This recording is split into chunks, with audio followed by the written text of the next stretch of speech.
Môže byť obrovská príležitosť. Alex Viana vytlačil sa z ideálnej pozície, ale prihral pod seba. Je to 0-2 Jonemelo de Souza.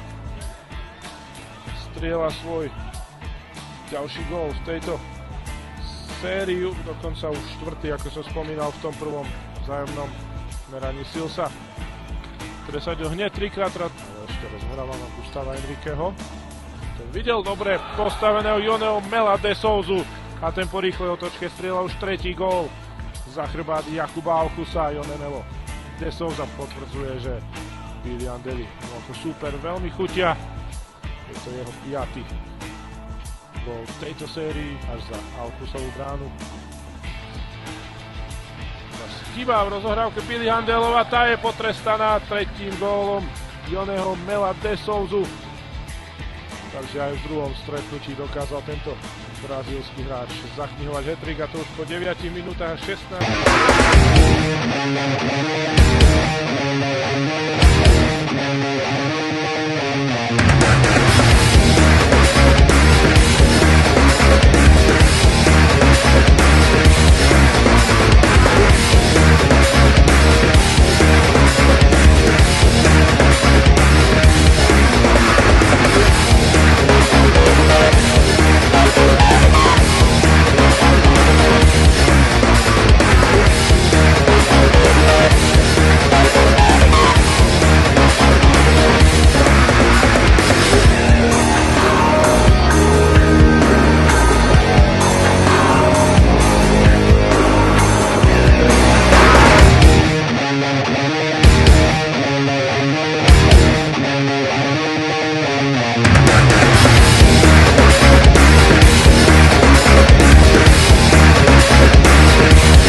Jonemelo.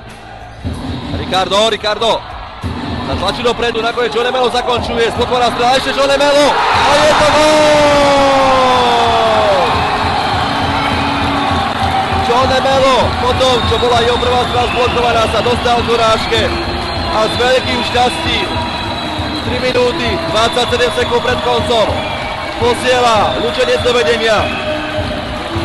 Dostávajú bližšie, ale teraz si nakoniec dostali do zakončenia, nakoniec z toho vyrovnávajúci gól Jonemelo. 16 sekúnd pred koncom prvého predĺženia vyrovnáva na 2-2.